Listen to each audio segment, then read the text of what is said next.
Quand vous parlez d'application, comme le nom l'indique, c'est la valorisation essentiellement des résultats de la recherche. Parce que quand je prends des secteurs comme l'agriculture, l'agro-industrie et même dans d'autres secteurs de la santé, il y a des résultats qui existent aussi bien au Sénégal mais également au niveau africain qui ne sont souvent pas exploités, qui ne sont souvent pas valorisés.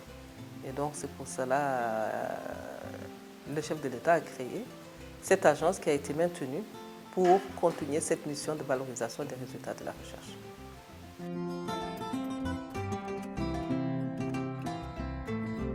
La deuxième édition du Salon de la recherche et des innovations, qui va permettre de mettre en synergie une plateforme de discussion et d'échange entre les chercheurs, les citoyens, les industriels et les élèves. Parce qu'on s'est dit aujourd'hui, pour valoriser, il faudrait que les industriels ou bien que la population s'approprie ces résultats de la recherche. Mais si les gens ne se parlent pas, donc on n'aura pas de chance de valoriser ces résultats. Et pour ce faire, donc, nous allons organiser cette deuxième édition du Salon de la recherche pour permettre à ces différentes entités, à ces différentes structures, aux différents acteurs de se retrouver et de pouvoir discuter. Ce n'est pas une première, certes, mais c'est un peu plus élargi parce qu'on l'élargit à l'Afrique. On a dit aujourd'hui on va faire un salon international et donc il y aura des gens qui vont venir du Canada, des gens qui vont venir de l'Afrique, de la Turquie et même peut-être d'autres pays dont nous attendons leur confirmation.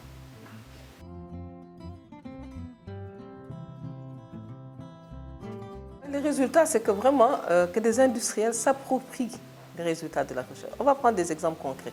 Quand je prends le secteur de la cosmétique, aujourd'hui, il est prouvé qu'il y a certains produits qui peuvent être transformés pour aussi bien la cosmétique ou même par rapport à la pharmacie. Donc il y a des produits qui peuvent être valorisés. Quand je prends le beurre de karité, aujourd'hui, tout le monde prise le beurre de karité. Donc, ce beurre de karité, de plus en plus, est transformé en produit cosmétique et qui rentre dans beaucoup de compositions par rapport à la pharmacopée ou bien par rapport à la pharmacie et même par rapport aux cosmétiques. Quand on prend des produits, des plantes médicinales comme le moringa ou bien des produits locaux comme le dita, le bouy ou bien d'autres, le bissap. Le bissap aujourd'hui, les Japonais l'utilisent pour les rouges à lèvres parce que c'est un bon fixateur et qui n'est pas trop cancérigène. Quand on prend les fruits dont j'ai parlé tout à l'heure, comme le ditar et autres, par rapport à leur valeur nutritive, on l'utilise de plus en plus pour la santé des populations. Le moringa, tout le monde connaît sa valeur nutritive en fer, le bouy, sa valeur en calcium et autres et autres. Donc voilà des aspects qui peuvent permettre à des industriels, à l'État, d'aider l'État pour faire des partenariats publics-privés pour la mise en place d'industries qui puissent permettre la création d'emplois.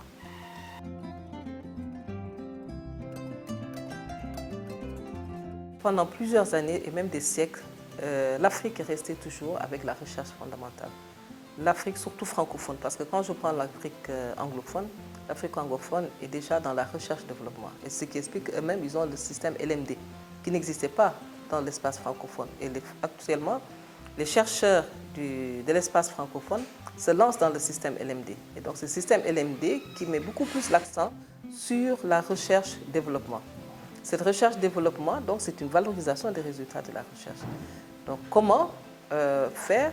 C'est parce que les industriels viennent investir dans le secteur de la recherche. Et donc, c'est un partenariat public-privé qui se met.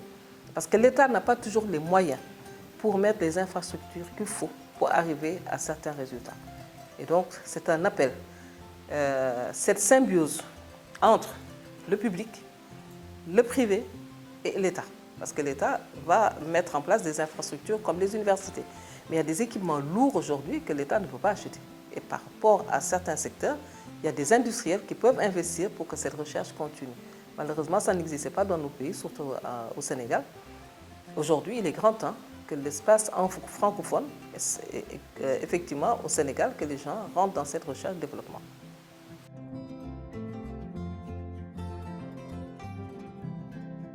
C'est quelque chose qui n'est pas propre simplement au Sénégal ni à l'Afrique. C'est un phénomène mondial. Parce que je pense qu'à un moment donné, on avait mis l'accent sur les finances, la gestion, ressources humaines. Et beaucoup de jeunes, par paresse également, parce que la science n'est pas facile.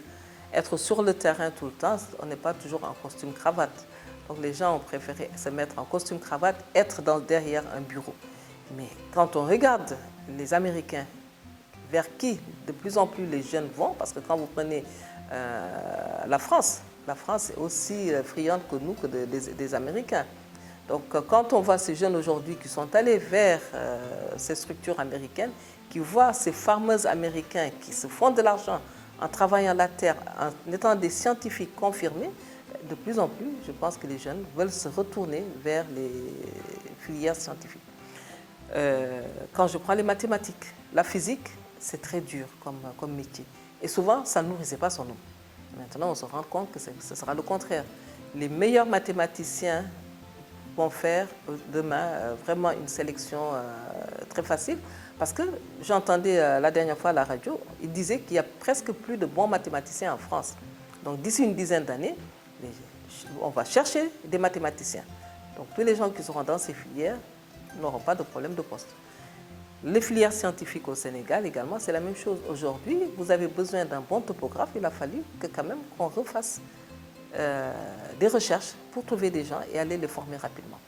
Donc c'est des secteurs où on a toujours besoin de gens.